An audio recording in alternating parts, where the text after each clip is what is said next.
Olá, estamos iniciando pela TV Suprem, braço de comunicação da União Planetária, mais uma entrevista do programa e do movimento 2022-2030, o Brasil e o mundo que queremos. Uma parceria da Universidade de Brasília, através do Núcleo de Estudos do Futuro, do Centro de Estudos Avançados Multidisciplinares, com a União Planetária. Hoje teremos o privilégio de conversar com o professor Júlio Schaffstein. Vamos revisitar a formação básica e superior de nosso convidado e conhecer suas atividades acadêmicas e nas artes. Nosso convidado é graduado em Química pelo Israel Institute of Technology, o Technion, em Israel, e obteve mestrado e doutorado na New York University, nos Estados Unidos. Tem um pós-doutorado em Biotechnology Research Institute do Canadá. Foi professor visitante do Albert Einstein College of Medicine, nos Estados Unidos. Tem larga experiência de pesquisa na área de imunologia de parasitas, principalmente na doença de Chagas. Publicou 109 artigos em revistas científicas e 11 capítulos de livros. Orientou 18 teses de mestrado e 13 de doutorado e supervisionou 6 pós-doutorados. Dedica-se também nas artes, particularmente à pintura. É membro da Academia Brasileira de Ciência e pesquisador 1A do CNPq. Recebeu inúmeros prêmios e homenagens, das quais destaco Prêmios Sendas da Saúde na área de imunoparasitologia, Prêmios Walter Colley, Zygmunt Brenner e Samuel Pessoa, da Sociedade Brasileira de Protozoologia, e a Medalha de Ouro Killing Meeting 2022 em Annecy, na França. Atualmente é professor titular do Instituto de Biofísica Carlos Chagas Filho, da Universidade Federal do Rio de Janeiro. Muito obrigado, professor Júlio Schaffstein, por ter aceito ao nosso convite. Na minha primeira indagação, pediria para revisitar a sua infância e juventude, a sua formação básica e superior e os caminhos que o levaram a ser um pesquisador destacado na área de imunologia.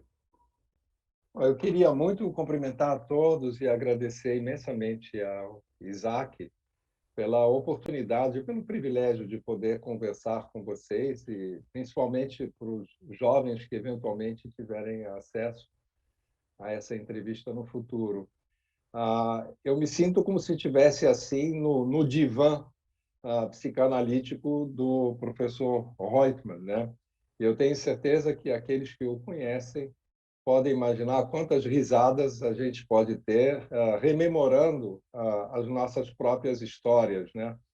Primeira pergunta que eu recebi foi vestígios da infância, né? Bom, meus pais, eles foram imigrantes que vieram depois da Segunda Guerra Mundial, sobreviveram o Holocausto. Uma história muito barra pesada, mas o meu pai era uma pessoa com um senso de humor fantástico, e eu acho que isso ele teria certamente em comum aí com os pais do Isaac, né? Porque não é à toa que ele é tão divertido. E as minhas lembranças da infância e a relação disso com o que eu acabei fazendo na minha vida é muito difícil, Isaac, de conseguir mapear. Eu fiquei pensando, talvez, o fato de eu ter sido viciado em jogar futebol de botão. Eu não sei se você jogava também futebol de botão, mas é interessante você pensar hoje em dia, retrospectivamente, e isso foi suscitado pela tua pergunta de ontem, não é? O que dentro dessa história da infância poderia ter relação com a imunologia? Claro, os jogadores de futebol interagindo, a apresentação de antígenos, a apresentação da bola, o chute, a defesa, essas células se movimentam todas, não é? Então, realmente, a imunologia, no final do século passado, não é à toa que ela despontou como uma ciência tão importante dentro da área de biomedicina. Os neurônios eram fixos, as pessoas não tinham essa facilidade de poder trabalhar com essas células. No sistema imune, não, você tinha um acesso muito mais fácil nos órgãos linfóides, secundários. Então, existem algumas analogias, mas isso aqui está no mundo da poesia, não é? O fato é que eu acabei me interessando por química, fiz um vestibular onde eu me dei muito bem, eu tirei terceiro lugar no vestibular da Escola de Química, mas olha só o ano que isso aconteceu. Isso aconteceu em 1968. 1968 foi um ano, eu diria, de união planetária entre os jovens, não é? Porque nós tivemos muitos eventos no mundo todo muito parecidos. E eu me senti absolutamente sufocado pela falta de liberdade. Eu fui representante da minha turma na Escola de Química da UFRJ. Por coincidência, foi uma escola que teve um papel muito forte no processo de resistência contra a ditadura na época do Costa e Silva. Vocês devem se lembrar, quer dizer, os mais seniors aqui, que nós tivemos muitas manifestações populares e o movimento estudantil foi muito forte. O presidente da minha escola foi presidente da UNE, o Jean Marc. E isso foi como bola de neve, foi um ano muito, muito intenso. E eu gostava de estudar, mas eu tinha envolvimento político muito forte naquele período e acabei sendo preso uma vez, entende, pelo DOPS, e as coisas foram se tornando muito complicadas. Não há tempo da gente discutir o clima que prevaleceu naquela época, mas eu tive uma crise existencial muito forte. Eu senti, pela história, pelo drama que meus pais passaram, que se você não abre o olho, a história toma conta da tua vida. Essa foi a sensação que eu tive pela experiência deles, porque foi muito prematura a decisão de sair de casa, de uma família, entendi, que mal havia chegado ao Brasil. Se você olha historicamente, né, quer dizer, aos 19 anos é pouco tempo, né? Eu nasci em 49, eles chegaram em 47, depois da Segunda Guerra. Então, acabei encontrando essa saída de sair do país e acabei sendo aceito pelo Technion, conforme Isaac acabou de dizer, e eles me deram uma pré-condição: você tem que começar tudo zero. Nós não vamos considerar o teu primeiro ano na escola de química, e eu fiquei muito feliz, porque foi um ano de greve. Eu não tinha aprendido nada, e eu queria muito estudar, e cheguei lá num período extraordinário, porque, ao mesmo tempo que eu cheguei com essa crise, vontade de estudar, ir para a universidade, entraram no país mais 600 pessoas da minha idade no mesmo mês, e eles tiveram que tomar uma providência com a gente, mandaram a gente para uma cidadezinha lá no norte de Israel, e eu convivi com pessoas de todo o mundo. União Planetária, Torre de Babel. Tive que aprender hebraico em 6 meses para entrar na universidade mais puxada do país.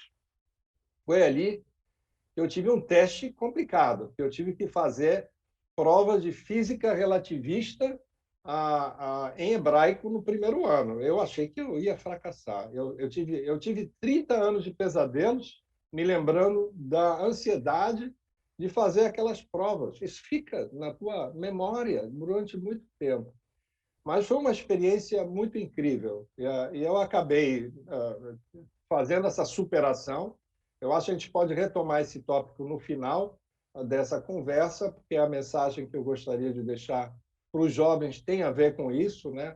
Que a gente, às vezes, tem que encarar certos desafios, peitar, atravessar, e vale a pena. Pode ser duro, mas vale a pena. E é isso.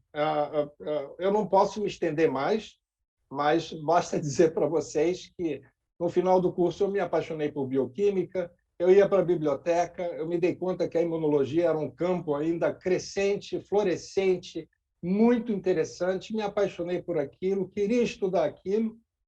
Fui aceito em Jerusalém para o Hadassah, que é uma escola médica, entende, muito importante do país. E durante os dias que precederam esse evento, estava pintando dentro de um quartinho com a minha esposa, na época, minha jovem esposa, pintando, porque eu sempre pintei, e aí estourou a guerra de Yom Kippur. Então, a guerra teve um outro impacto. Mais uma vez, então, a história, de repente, arrasta e modifica o teu plano de vida, né? E não temos tempo de discutir isso aqui no divã do Reutemann, mas o fato é que, cerca de 6 meses depois, voltei ao Brasil, me dei conta que a atmosfera não havia mudado, a gente continuava vivendo uma ditadura tremenda, mas tive a grande sorte de ter o professor Vitor Nussensweig, que foi uma dica que Marcelo Bacinski havia me dado.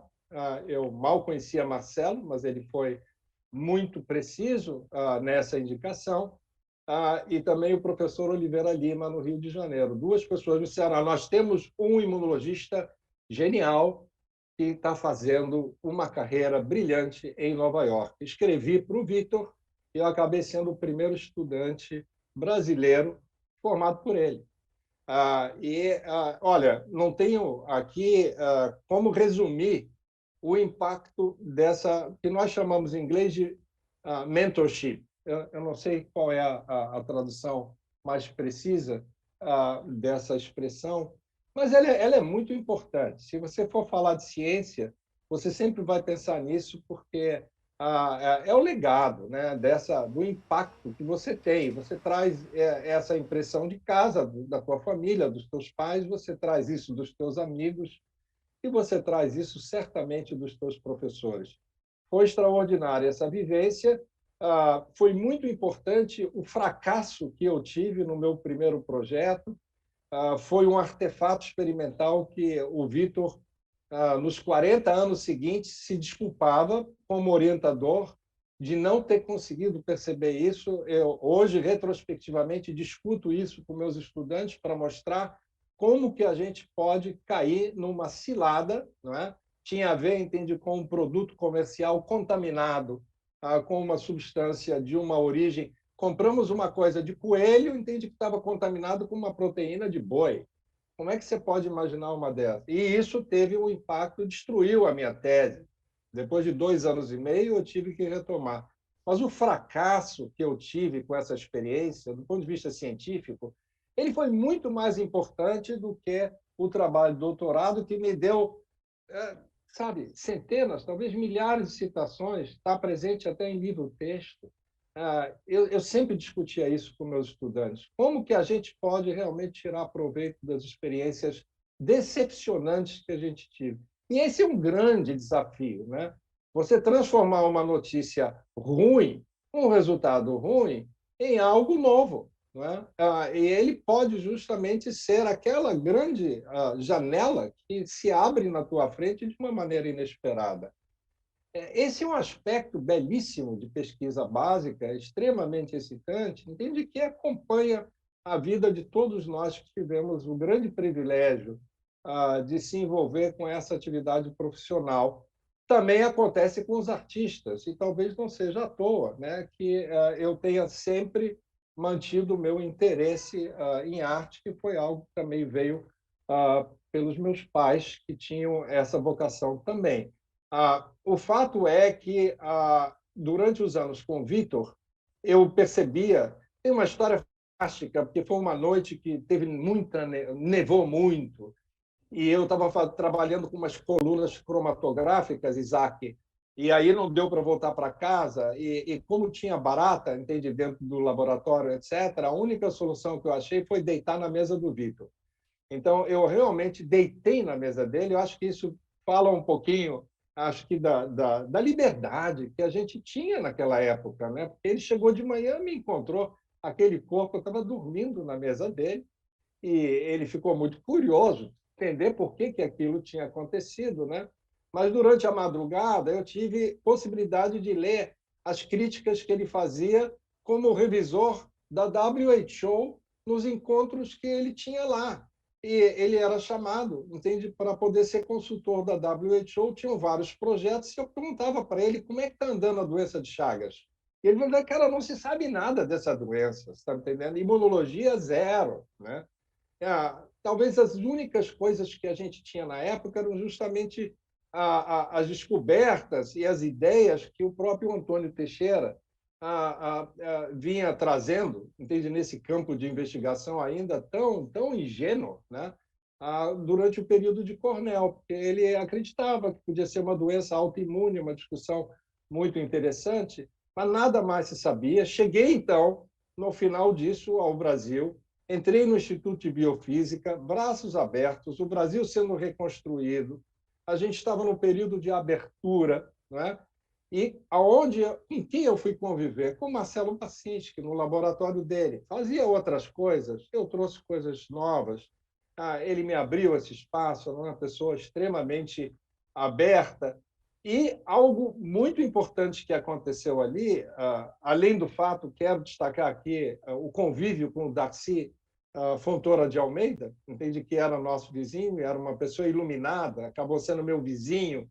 Então, eu tive um privilégio de sentir, né, a vibração do que é você desenvolver ciência, pensar no Brasil, pensar na união planetária, com pessoas absolutamente excepcionais no meu entorno. E isso eu nunca tive na NYU.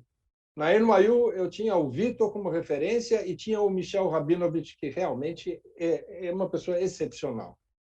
Então, esses dois mais entendem o que acontecia pertinho dali, com Nádia Nogueira, Zenville Cohn, na Rockefeller University, e com Ralph Steinman, que ganhou o prêmio Nobel, descobriu a célula dendrítica. Fui no laboratório do Ralph e ele me mostrou as células dendríticas. Antes do Michel Nussensweig, filho do Vitor, ir lá trabalhar com ele para contribuir de tal maneira no Prêmio Nobel. Voltando ao Brasil, chego e falo, professor Chagas, eu quero fazer imunologia de Chagas. Ele ficou encantado, né? Então, a partir dali, era Julinho para cá, Julinho para lá, me deu todas as oportunidades que eu poderia sonhar e eu comecei a fazer imunologia de doença de Chagas no Instituto de Biofísica. Eu me sinto muito feliz e honrado, entende, que iniciei essa linha de pesquisa, me apaixonei loucamente por Trypanosoma cruzi. Eu acho que isso daqui, do ponto de vista científico, não tem igual, é um patógeno de uma complexidade inigualável, a doença é de uma complexidade extraordinária. Eu acho que é um modelo que daria possibilidade para você fazer mais um século de ciência extremamente sofisticada em todos os campos, né? E hoje em dia, lamento que tenha muito menos gente interessada nisso. Eu compreendo que, lógico, nós temos demandas que são muito mais amplas, né? Mas eu não vou negar que é impossível você minimizar a importância da pesquisa em doença de Chagas e o papel que ela sempre teve no desenvolvimento da ciência brasileira, certamente dentro do campo das ciências biomédicas. Então, essa experiência foi extraordinária. Ela começou, entende, com uma vocação que eu sempre tive de fazer bioquímica, e aí parasitologia molecular acabou sendo muito importante. Eu já tinha um background muito forte que eu adquiri com o Vitor sobre regulação de protease, descobri o antígeno, que no final era uma cisteínoprotease muito chave, muito importante dentro dessa história toda do final do século passado, a cruzipaína. Estudei como ela era regulada dentro do parasita. Descobrimos que tem um inibidor que nunca havia sido descrito na natureza. Foi pela primeira vez, batizamos de chagazina, em homenagem ao professor Chagas, né?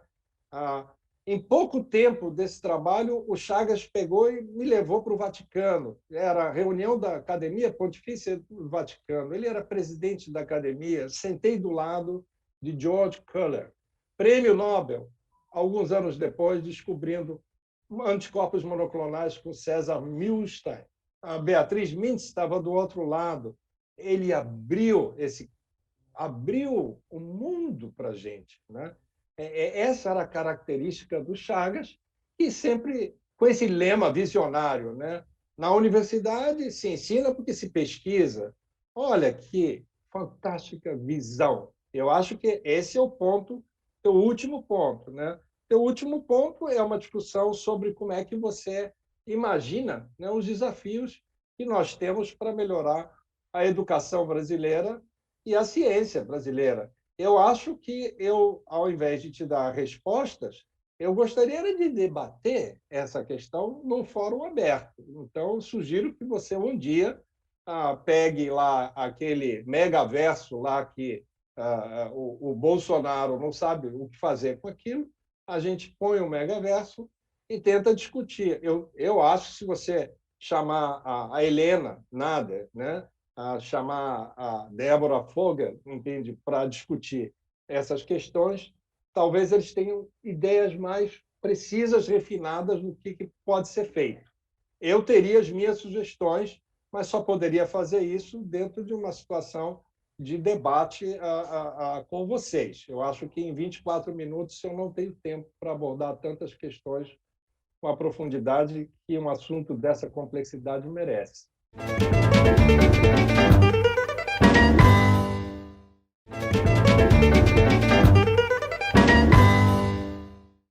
Caro professor Chafsten, atua no Instituto de Biofísica Carlos Chagas Filho, que é uma referência importante na história da ciência brasileira, né? Fiquei muito feliz que lembrou nomes que foram paradigmas, né?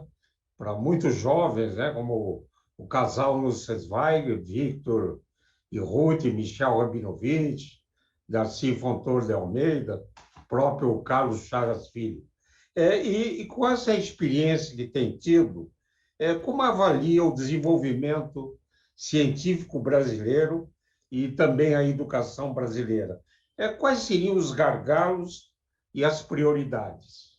Olha, é indiscutível que, se a gente olha para trás, a gente tem que se sentir muito esperançoso com o Brasil, porque a mudança da qualidade média, né, da pesquisa no Brasil é espantosa. Então, a gente teve um crescimento extraordinário e a grande pergunta é como você atravessa esse novo gargalo, porque você tem uma massa crítica que simplesmente inexistia. Você tinha um bolsão de cientistas brilhantes ali no Instituto de Biofísica, em outros institutos ali em torno, na USP, em Brasília. Mas, hoje em dia, você vai a uma reunião da SBI, há 5, 6 anos atrás, 2.000 pessoas, entende? Você vê a qualidade dos estudantes. A Rockefeller University está inundada de cientistas brasileiros. Eu acho que essa história que eu falei do futebol deve ter influenciado, porque como é que você explica que você tem tantos brasileiros estrelares, né, no exterior, e particularmente lá na Universidade de Rockefeller? É fantástico. Temos um grande problema. Para onde vão nossos pós-doutorandos? Eles não aguentam mais essa pressão. Você tem bolsa de 1 ano de postdoc. O que você consegue realizar em 1 ano? Você passa 6 meses no laboratório, já está vivendo a tensão do que vai acontecer nos meses seguintes e aquela questão de se você vai ou não vai se inscrever em um novo concurso onde você tem 40, 50 pessoas. Isso é um absurdo. É um absurdo. Quer dizer, eu acho que, se mudar o governo um dia, as pessoas têm que conseguir pensar sobre como equacionar isso. Eu acho que é uma questão fundamental, porque você não vai poder absorver, e isso é um ponto de vista meu, discutível. Eu sei que estou tocando num ponto polêmico, né? A questão do quão grande pode ser o Estado, até que ponto ele pode absorver tudo isso, né? Como é que isso resolve lá do ponto de vista lá do ministro da Economia? Você deve ter limites nisso. E eu não sei se toda essa massa de estudantes que a gente está formando, obrigatoriamente, tem que ficar dentro da universidade, né? Já discuti com você em outra ocasião, né, Isaac, que tenho colegas, eu fui convidado para iniciar um seminário daqui a 2 semanas, na Universidade Federal Fluminense, com duas pessoas que se formaram comigo, uma se formou comigo, a outra outro também é excepcional, imunologista. Eles não aguentam de dar aula, né? Então, como é que você resolve essa questão que Chagas, entende, previu? Na universidade se ensina porque se pesquisa, né? Você tem que conseguir encontrar o balanço certo para poder permitir que as pessoas consigam pesquisar. No instituto, como a Fiocruz, Instituto de Pesquisa, lá no Butantan, você não tem esse problema. Mas nas universidades, você tem que conseguir encontrar uma maneira diferente de ensinar, porque senão você não vai fazer com que o lema do Chagas funcione. E eu acho que eu sou muito mais eficaz, entende, discutindo processos, ideias, fracassos, desafios, do que contando aquilo que está muito bem escrito em qualquer livro, texto que custa uma fortuna. Então, se o Ministério da Educação, entende, assumir a responsabilidade de prover os nossos estudantes com esses textbooks, você pode, cada 2 semanas, entende, fazer uma revisão daquele conteúdo e ocupar esses estudantes, entende, com o pensamento do que está na nossa frente, o que a gente pode fazer. Eu acho que aí a gente estaria mais próximo de seguir o lema dele. Mas eu imagino que isso não é fácil, por isso que eu não tenho, sabe, eu não tenho nada assim muito concreto, né, pragmático para propor. Mas eu acho que é um pensamento que é legítimo, entendeu? Porque eu constato isso na minha realidade do dia a dia, né? Dentro do laboratório, junto dos meus estudantes. Perfeito, professor Chaves. Já ultrapassamos o tempo previsto. Imaginei. Eu gostaria que, em 2 minutos, pudesse explicar para quem está nos ouvindo a sua atividade na arte, na pintura, e também, no último minuto, uma mensagem aos jovens que nos assistem. Bom, na pintura, a pintura ela é necessária porque a gente não pode viver sem música, a gente não pode viver sem poesia, a gente tem alma, a gente não é robô, a gente faz ciência com alma, a gente faz ciência, entende, com entusiasmo, com paixão. E isso não cabe só dentro do laboratório. Eu acho que você tem que ter outras maneiras de se expressar. Então, esse drive, né, interno, está presente em cada um de nós, ele precisa encontrar um canal, né? E o meu canal foi através da pintura. Meu pai esculpia, pintava muito bem. Ele me levou com 7 anos de idade para aprender pintura com Ivan Serpa, um gigante da pintura brasileira, antes do Museu de Arte Moderna ser criado. Então, essas coisas numa criança, entende, elas ficam para sempre. Você não pode se afastar disso, porque senão você não existe, você está morto. Então, a explicação é essa. E a mensagem para os jovens é o seguinte: olha, em muitos momentos, até o final do doutorado, mesmo tendo publicado, sabe, um trabalho muito importante, eu tinha dúvidas se eu tinha talento para ser um excelente cientista. Eu tinha dúvidas, eu não tinha certeza absoluta. E, ao longo do tempo, eu percebi que muitos colegas que eu achava que eram brilhantes, que circundavam lá o laboratório do Victor, com quem eu convivia, eu achava eles excepcionais, muito superiores, entende? Não é verdade. Eu acho que cada um de nós, se a gente fizer a imersão que a gente precisa fazer para conhecer o seu tema com profundidade, porque não pode embromar, tem que ter a coragem de entrar firme no negócio, né? Tem que estar aberto para ouvir as críticas. A autocrítica é muito importante. Eu acho que você acaba se tornando uma pessoa importante para que a união planetária possa acontecer e para que a nossa ciência e a nossa educação melhore, porque realmente eu acho que a gente tem muito a melhorar ainda, né? Eu te agradeço pela chance de poder sentar no divã aqui com você e te parabenizar por essa extraordinária iniciativa. Muito obrigado, Isaac. Muito obrigado. Eu que agradeço, Júlio Schaften, caro amigo, né? Praticamos, inclusive, tênis em Caxambu, né? Nem falei Jogamos, sobre Caxambu. Caxambu foi é, absolutamente fundamental na nossa existência, né? certo. E infelizmente, a gente tem um limite de tempo, né? Limite de tempo. Senão a gente ficava nesse divã, né? E É. depois trocaríamos de lugar, né?